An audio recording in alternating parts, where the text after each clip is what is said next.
Hey guys, this is Ollie. I'm just doing a brief video sharing my thoughts and emotions, I guess, concerning a story that's been out in the news that's kind of getting a lot of press, but also not a lot of press, not as much press as I think that it would definitely if Trump were in office. But we have this story out of New Jersey where there are two teens that are at the mall that get in a fight. One, a bigger teen, he's white. The other, smaller teen, he's black. I think he's 14 years old.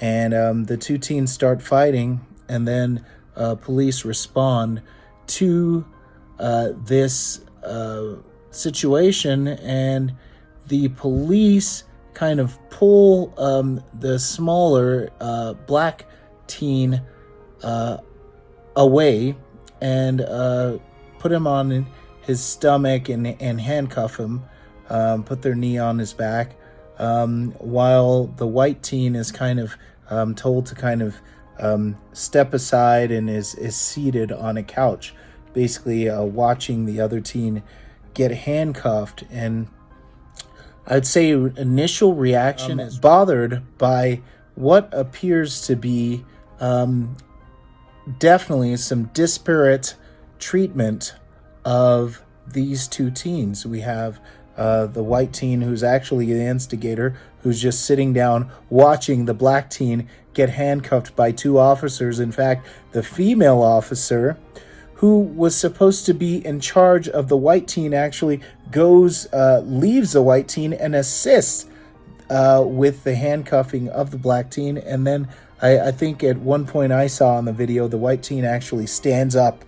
And so they're completely not situationally aware. There's definitely an issue. Now, is it an issue that is isolated to basically these police officers, or is it, as many are trying to use it, is it further evidence of some sort of systemic issue with policing? What do you think would have been the case, and would we have heard about this if the two teens were either two white teens or two black teens?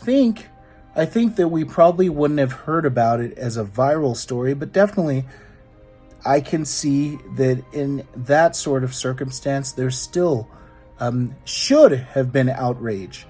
The color of the skin is immaterial when we're talking about what's right and what's wrong. You arrive on a scene as a police officer. Hopefully you have situational awareness and look at every circumstance, and you ensure that everything is clear. It doesn't appear from the video that the black teen was more aggressive than the white teen.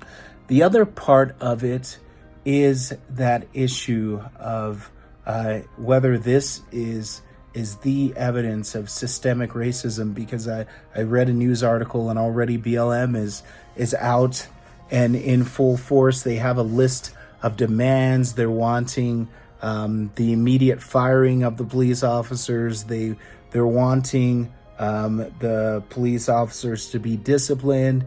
They're wanting access to every record in regards to the arrest of black people in that city. I want to say it's like Bridgewater County or Township in New Jersey. And so I think when the BLM aspect is introduced, what we have to understand is what is their actual end game. What do they want to gain by this? Because again, BLM is an organization that stands for Black Lives Matter, and yet for every black person, every black 4 or 3 or 2-year-old child that is killed in a drive-by shooting, for every black teen that is killed due to this culture that really is promoted by some of this rap music, this culture that essentially says that the way that you resolve problems is ending the life of the other person. This culture that makes life cheap. So Black Lives Matter is nowhere to be found when that occurs.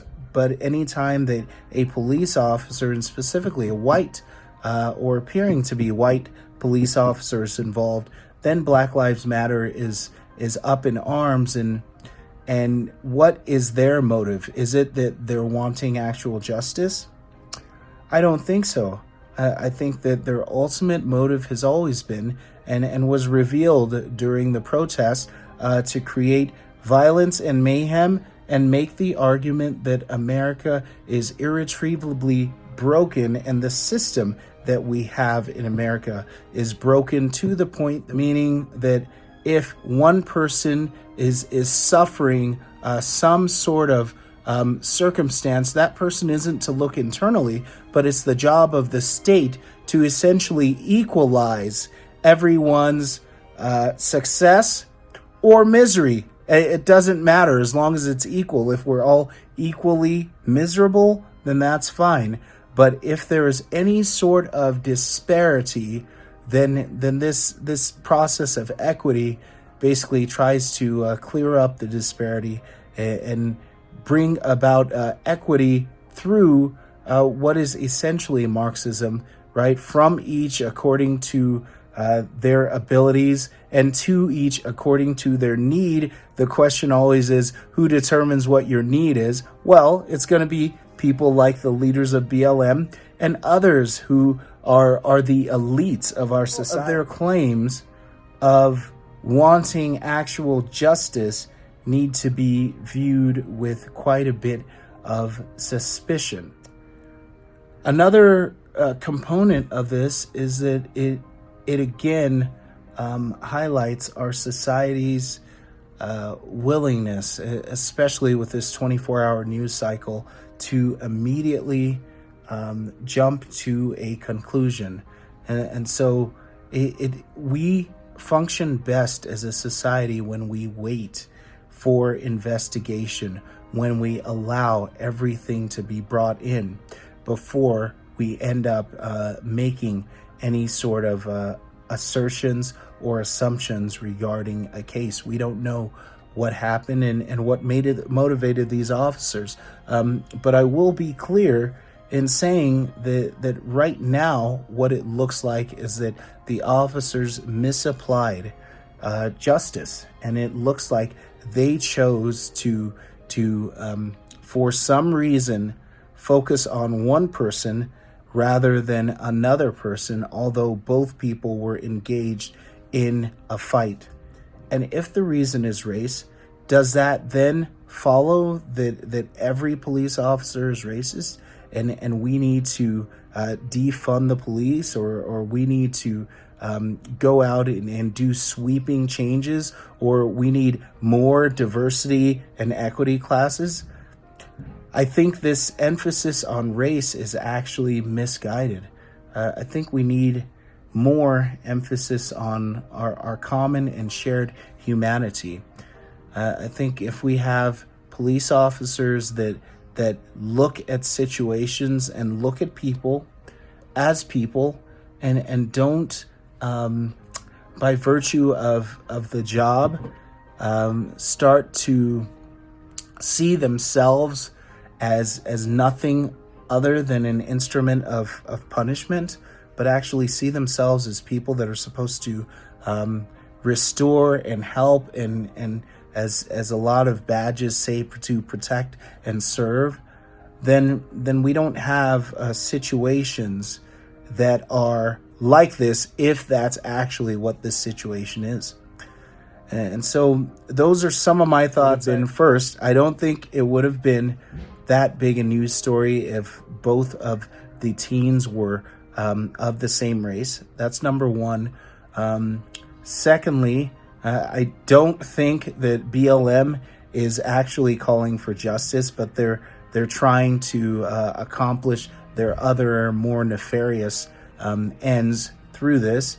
And then lastly, if it turns out that this was a misapplication of justice, then what we need to do is continue to focus on our shared humanity as people, rather than all that this world is trying to do as far as separating us as people, taking away the humanity and basically highlighting race as your primary identity.